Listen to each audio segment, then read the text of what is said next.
Coming up on today's Wild West. We'll saddle up in Colorado for one of the wildest rides in the West. The Great American Horse Drive. Having fun? Oh my gosh, more than that. More than that. Driving 500 horses, 60 grueling miles. And you'll meet the man, the family, and the ranch that make it all happen. It's all next on a thrilling episode of today's Wild West. The Wild West. It's still out there. We'll show you how to find it. This is today's Wild West. It's like city slickers on steroids. The Great American Horse Drive. In late May, in beautiful, rugged western Colorado, adventurers come from all over the country and around the world for a truly rare western experience. Driving a herd of 500 horses, more than 60 miles over 2 thrilling days. With most of that ride at a fast trot. It's brutal. It gives you a real appreciation of cowboys. The tough cowboys of Sombrero Ranches have been doing this spring drive since 1971. And in 1998, Sombrero began inviting paying guests to come along. Only about 50 get to go every year. The chance to ride with the horses, one hot ticket. I'm really glad I did it, though. It's a lot of fun. Sombrero is known as the biggest provider of rental horses in the country. Horses that spend their summers making memories at dude ranches, riding stables, Boy Scout camps, and the like. Plus fall hunting trips, and they even get hired for the occasional Western movie. The company also operates its own string of riding stables in the West, including Colorado's Rocky Mountain National Park. Come winter, these horses spend the cold months on 50,000 acres of winter grazing land Sombrero owns west of Craig, Colorado. And every spring, the big herd needs to be gathered from that winter range and driven the 60 miles to ranch headquarters, where they'll get shoes, shots, and a few tune-up rides before being shipped out to their summer destination. The horse drive that kicks off the season is pretty darn western. And if you like this kind of thing, it's hard to overstate just how cool it is to be part of it. Both sets of my cheeks are hurting. These from riding and these from smiling. I'm Jenny Beecher. I'm from Iowa. First time here. You could feel the excitement and anticipation as the guests and the ranch staff met together for the very first time. Y'all going to get to experience something that very few people in the United States are from. Rex Walker founded Sombrero Ranches in 1959 with his late partner Pat Mantle, whose sister Quita would become Rex's bride. I'd never wanted to be anything but a cowboy, and I kind of figured out how to do it. Rex became a working cowboy at the age of 13 when he hired on as a wrangler at a Colorado riding stable. He was buying and selling horses while still in college and first met the Mantles when he came to the ranch to go deer hunting. And when I finally went down to the Mantle home, it was like going back really 100 years in time. Pat and Quita came from a legendary ranching family in the Browns Park area of western Colorado, where they grew up with no electricity or running water. Life was tough, and so were the Mantles. I'll tell you how tough my father-in-law was. He was out gathering horses one time, cows, in February. He came back in and he had to call the house to get his wife to bring the hatchet out to chop his foot that was frozen to stirrups. That's how tough they were. But they were tough, tough human beings. Today, Rex runs Sombrero with his adult children, 2 of whom were adopted. We're the Rainbow family. Carlos came from Mexico, and Donald came from South Phoenix. South Phoenix, buddy. Yeah. All right. We're proud of our heritage, we're proud of our family, and we're just happy to share it. The partners started out with 1 riding stable and a handful of horses in Estes Park, Colorado. We built a little stable. We didn't have running water, we didn't have electricity and nothing. We had no wood cook stove, and we finally got it open on July the 3rd. Took it 125 that day, and I said, man, this thing may work. Over the years, Sombrero Ranches has at times owned more than 2,000 horses, and today keeps about 1,500, spread out at several locations. Driving this herd of 500 will be plenty for us to handle, but first we newcomers need to learn how to do that. And it all begins when we meet our horses. Every rider is assigned 2 mounts, one for each of those hard 30-mile rides coming up on Saturday and Sunday. When you're pulling back, pull back towards your belly button. Don't hold your hand up here, hold your hand near your neck. It's Thursday when we first get introduced to our new four-legged friends in the ranch riding arena. Later, head out for a get-acquainted trail ride. Western Colorado is the beautiful, unspoiled American West. Do you see the antelope, Wendy? The 46 guests here for this year's drive are split into 4 teams. Don't let the horses come to you. Be aggressive, ride to the horses. Longtime horse drive wrangler Johnny Garcia is my team leader, and he's soon teaching us the do's and don'ts of horseback etiquette, rules of the road we'll need to work well together as we drive that big herd. And I'm trying to be helpful when I ride across Clinton like this, without saying, excuse me, pardon me.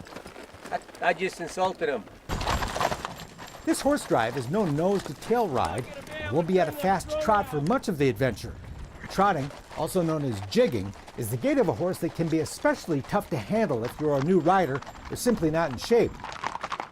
And unfortunately, not everybody who starts the horse drive will finish it. It's a tough ride, and out of 40 guest riders, we'll have 20% can't make it. Lee says you can improve your chances by getting in shape, taking riding lessons, and learning to trot. Because there's a lot of trotting. We have people who have done a lot of trail rides, nose to tail, but when you get out here and start trotting for 30 miles, that's a little tough. And team leaders are there to help, like Christy Kramer, a Denver area horse trainer and riding instructor. You know, try and convey to the team that we will succeed and we will make it through to the end from gate to gate. It's imperative that they do, and if they get tired or they can't make it, I'll take them with me and pony them. They will make it. Those who complete the entire 60-mile ride will be rewarded with a very nice commemorative belt buckle. If you have some fear, keep it on your shoulder. Just remember, it's teaching you to be cautious, not scared. Her team members and every rider who's come for this adventure are a fascinating cross-section of America. We go 1, 2, 3. You know, it's the nostalgia. It's just there's a 5-year-old cowboy inside of all of us, and sometimes it just has to come out. Chris Allmendinger is a Tucson aerospace engineer. Greg Schaffner is a pilot from Dallas. Yeah, it's a challenge. It's a challenge, but it's fun. A lot of good instruction, a lot of good camaraderie between the wranglers and the other guests. So it's just been a great time. I don't look at myself as dying of cancer. I'm just living with it. And Nancy Reinisch, better known here as Nancy Ray, is battling stage 4 breast cancer. Couldn't have found a better group of people to help a beginner know what they're doing. My group leader, Christy, everybody here at the ranch, I'm loving them. They make you feel pretty comfortable when you're pretty new at this sport. So I just want to say a big thank you to everybody at Sombrero Ranch. And here at Sombrero, the Old West is alive and well.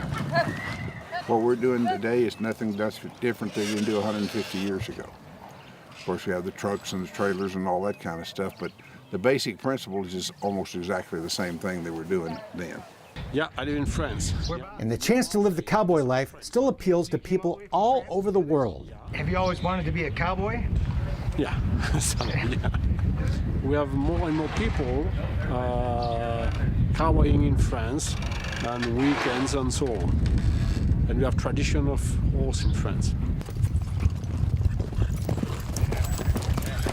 In the morning, wranglers drive in the horses, then work in the corral, separating the horses we'll ride today from those that have the day off. Fun to watch the horses run, and watch those cowboys work. Finding these well-broke horses that can handle any kind of rider is an ongoing challenge. Horses, of course, get older every day, and Sombrero scours the country to buy about 200 a year to keep the herd well-stocked, bringing in horses from Kentucky, Missouri, Minnesota, wherever they can track them down.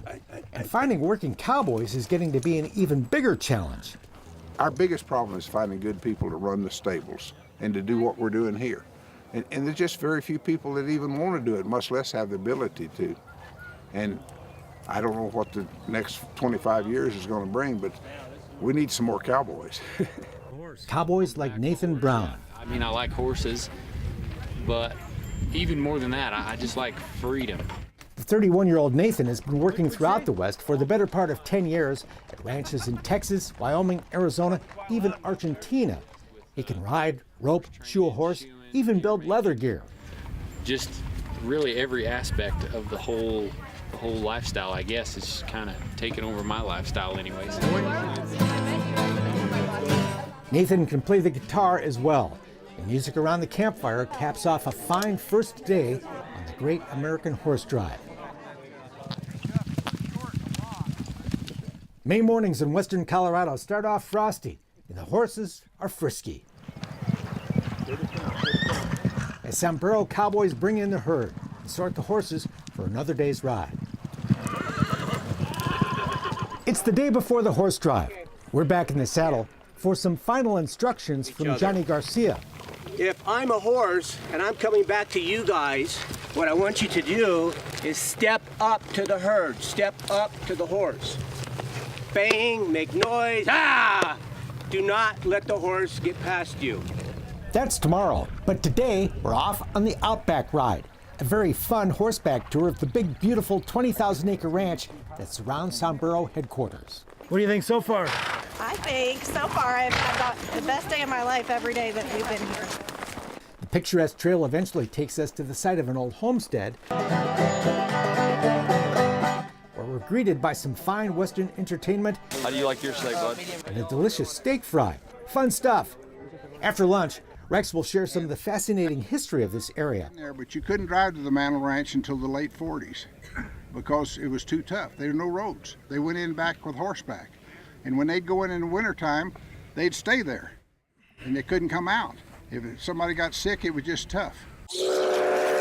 The railroad didn't get to Craig, Colorado until 1913. And the stagecoach ran here until automobiles finally took over about 1915. This was remote country in the late 1800s and a favored haven for outlaws, like Butch Cassidy. When passing through, Cassidy and his Wild Bunch gang often visited the Herb Bassett Ranch, which also served as the local post office. There, he'd pick up his mail, buy beef and horses, and, the story goes, spend time with Bassett's attractive daughters, Anne and Josie. Both sisters supposedly had off and on again romantic relationships with Cassidy and other outlaws, but apparently no one involved had any problem with that. Anne, who lived to be 77, and Josie, who died at 90, reportedly encouraged those stories and certainly never denied them. Some also claim Ann Bassett bears a striking resemblance to the mysterious Etta Place, girlfriend of the outlaw, the Sundance Kid, and some say she was indeed that same person. But serious historians doubt the Cassidy romance tales and say the Etta Place story is a complete fiction. However, the Bassett women did indeed lead very colorful lives and have inspired several books, as has Browns Park itself. Beautiful up here, huh? The Wild Bunch eventually faded away, but rustlers did not, until hired gunman Tom Horn showed up in 1900.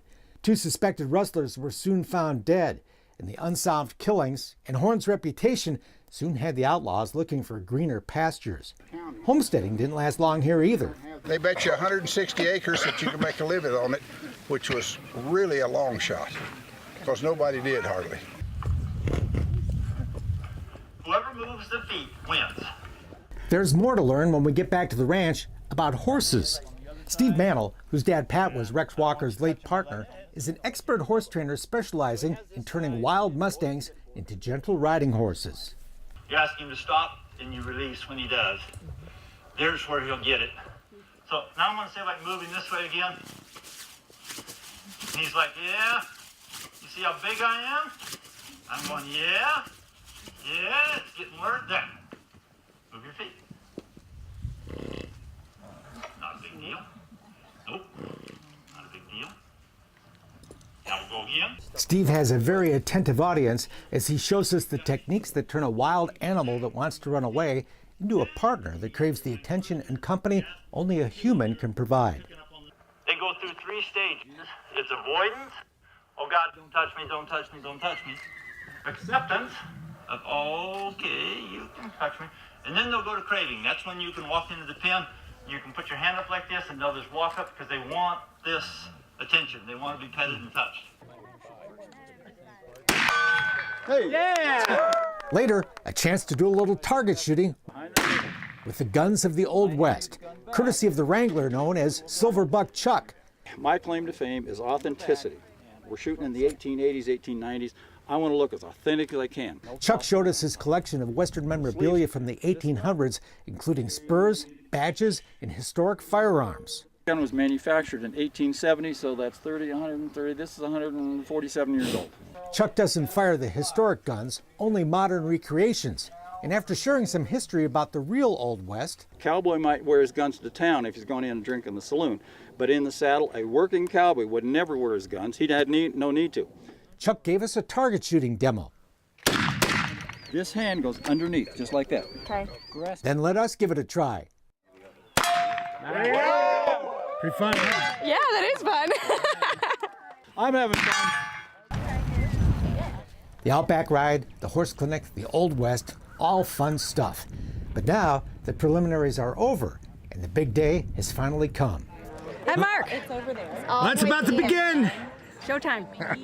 It's Saturday morning. The 500 horses are gathered, we're in the saddle, and everybody's ready to rock and roll. Yeah, this is awesome. Oh, this is what we've been waiting for.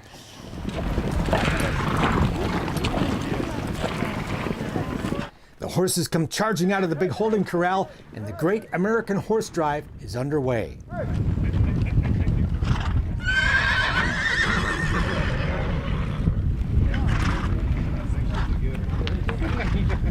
Sombrero's team of pro cowboys are in charge, and they'll take the lead, staying out in front of the horse herd. And rough. The mission of us guest riders is to form a horseback wall around the rear and flanks of the herd. We're at a fast trot from the get-go as the horses take off down a remote dirt road. This is an endurance ride as well as a horse drive, non-stop. And while you can ride at your own pace and lollygag far behind if you want to, the action's at the front of our team, just behind the horse herd, where our head wrangler Chuck Hummel hollers out commands. Hold up! Hold up! There's an initial push of several miles down the road and over a bridge, and then we stop at a big meadow to regroup. It's already quite the adrenaline rush. Having fun? Oh my gosh, more than that. More than that. There's nothing like this anywhere. I mean, some people move horses, 20 miles, but they got like 10 people, 100 horses. We got 500. 500 horses also makes for quite the photo op.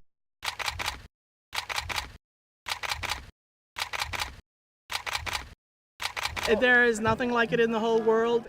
And every year, Corrine Shippers leads a photography workshop held in connection with the drive, attracting photographers from around the country. And it's kind of hard to prepare people for it. They really have no idea of what they're in for. The seminar photographers don't ride. They'll follow the drive in pickup trucks as they capture this rare and beautiful scene on camera. And we tell them it's to bring lots of memory and lots of battery power because you'll never shoot as much as you do here. It's a totally unique experience. We don't get a lot of opportunities to be around herds of large animals. And so it's a pretty intense emotional and spiritual experience being next to all those running horses. It's really great.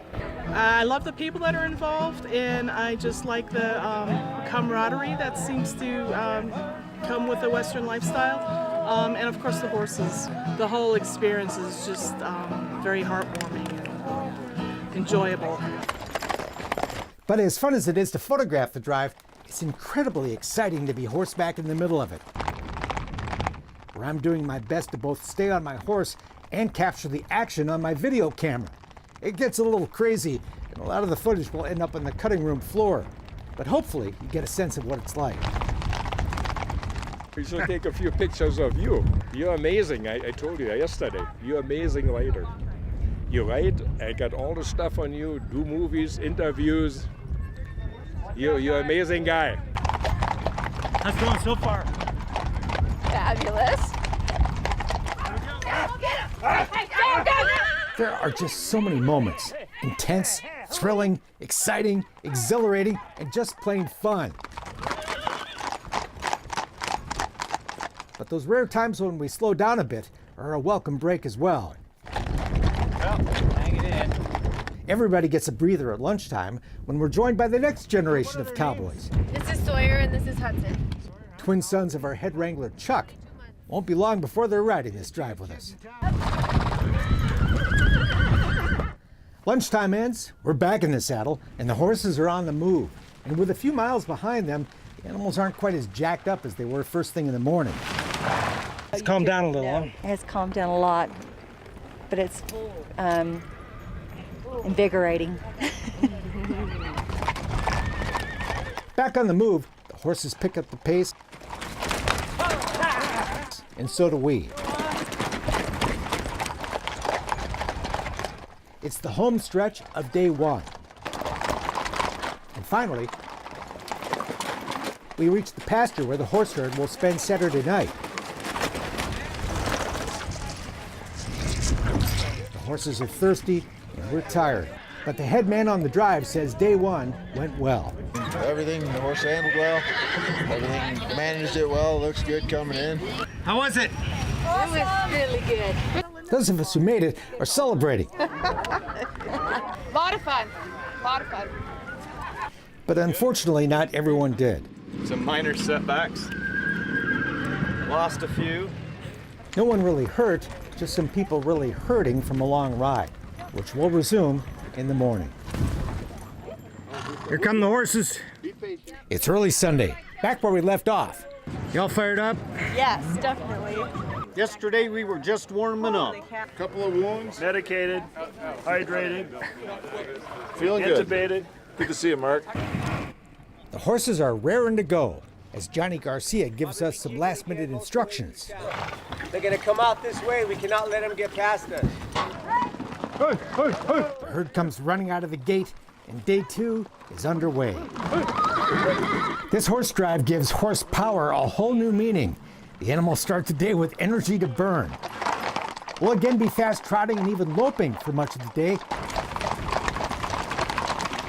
And we'll spend the whole day riding on or beside a paved highway. Not for the faint of heart. I don't think they had pavement back in the Wild West. Other than that, it's just like it, right? Just like it. Yep. A lot of fun. Among our riders is Miss Rodeo Colorado, a cowgirl who's right at home in the saddle. I'm so excited. This is one of my favorite things, is just to get out on the open range and ride good horses, and I just love it. I've never done a horse drive like this before, so I'm really excited to do that. And I've met so many neat people, very interesting people, and I'm enjoying my time here. It's so much fun. Even the pro cowboys are having a good time. Oh yeah, it's a good time. The trail today takes us right through the tiny town of Maybell, Colorado, which has turned the horse drive into a 4th of July type celebration. It started out just people knew the drive was going on, so they show up to watch. Now the town has a whole festival built around it. They rope off the roads. Crowds line Highway 40 as we bring the herd through town. We all pause to take 10, take a breath, and catch our breath. It's tougher than I thought it would be. Yeah? You glad you came? I am. I'll probably come next year. Cool. So it's tough, but it's worth doing, huh? Absolutely. You have to be in shape for it, that's all. Time to go. And again, a furious pace.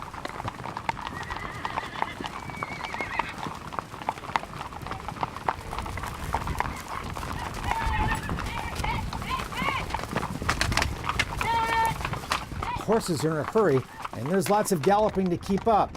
Lots of galloping. I just want to go fast. This is such a fun day. We're getting plenty of that, huh? Oh, yeah, we are. Oh, yeah. I had to hold my hat on. There were a few bumps along the way. Two of our best riders fell off and hit the ground, but both got right back on and finished the ride. Nobody wants to miss a moment of this thrill ride that'll be over way too soon. We're on the home stretch of the Great American Horse Drive. In just a couple miles, it'll all be over. And then we get that buckle. Ranch headquarters comes into view, and soon we're off the highway, on the driveway, and it's over. Made it. Sweet. Sweet, sweet. It's a little bittersweet. Hate to see it end. But then, I didn't ride on a bad knee like Mike Eddings did. You are better than you think you are, and you can do more than you think you can. Dig deep. It's in there. As cool as it is to drive 500 horses 60 miles, this is a piece of America that doesn't really exist in a lot of places. It's the people you meet that are the best part, like retired Navy SEAL Micah Fink, a horse-drive wrangler who founded Heroes and Horses, a program that uses horses to help military veterans. Sombrero Ranch is a wonderful, wonderful place, and anybody willing to take this challenge will walk away and realize, wow, it's probably memorable as one of the greatest experiences they ever had. Come on up, Mark. Way to go, Mark! This unforgettable experience wraps up with the presentation of a very nice souvenir, that fine gate-to-gate buckle we get for going gate-to-gate and finishing the ride. Say saddle sore! Everybody who rode goes home with a buckle, including a consolation buckle for those who couldn't finish but gave it their best shot. Thanks for everything. And every time you look at that trophy, you'll remember how lucky you were to experience that wild ride in today's Wild West. The Great American Horse Drive. That's it for now. We're back next time with more cool stuff from today's Wild West. I'm Mark Bedore. We'll see you down the trail. For more information on the people and places featured in today's Wild West, or to order show DVDs and books, visit todayswildwest.com. Funding for Today's Wild West provided by the Montana Film Commission, the Leggett Foundation, the Dude Ranchers Association, the Dude Ranch Foundation, and the Chuck Wagon Trail Riders Foundation.